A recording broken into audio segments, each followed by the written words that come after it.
我未搬入嚟之前咧，環境都好唔 OK 嘅，所以我係好感激華富村嘅。我覺得我一生人裏邊咧，住喺華富村咧，我就覺得好幸運。78歲嘅馬太住喺華富村華樂樓45年，由一開始同仔女住喺大約400尺嘅單位，到依家單位剩低2樓。作為華富村首批搬遷嘅居民，預計喺下年年初將會遷至鄰近嘅華景街新公屋。根據房署提供俾區議會嘅資料，2人家庭新居面積將會只有145尺至220尺。而家我哋搬出嚟咧，聽講咧，我哋都要交2000幾蚊租嘅，2000幾蚊租同我哋而家舊嘅費用都差唔多。我當年住嗰個都有差唔多成400尺，咁而家改係150尺啊，你係咪唔見咗一半啊？但係租係一樣喎。華富村重建計劃分3期進行，首批搬遷嘅係近60年樓齡嘅華安華樂樓，居民將會按住戶人數獲大約1萬至3萬蚊嘅搬遷津貼。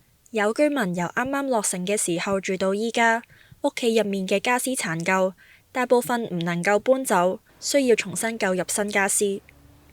哇！我屋企嗰啲家私好大㗎，你知唔知？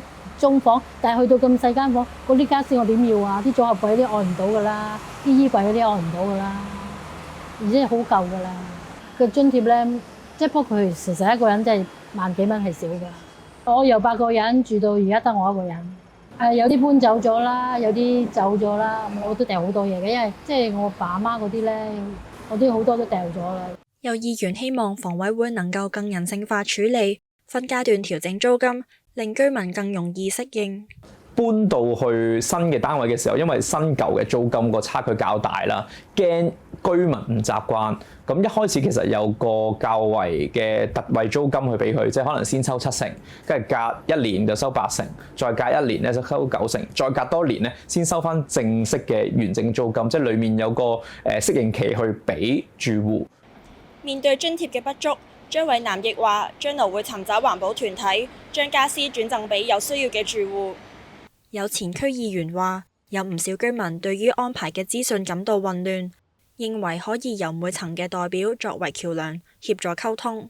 嗰層代表其實係可以同嗰啲居民去直接接觸嘅，咁亦都今日係大家識嘅，因為同一層係好容易知道對方係邊一個啦。呢個係令到啲信息係比較容易去傳遞啦，咁亦都令到啲人咧係可以比較容易掌握到究竟最新嘅情況係點嘅。呢一種比較舊嘅社區嚟計咧，咁我諗最快同最直接嘅方法咧，都係透過人同人之間嗰種嘅信息傳遞。柴文漢亦認為，首批搬遷嘅工作能夠為日後期數嘅搬遷累積經驗。廣播新聞網記者盧永培報導。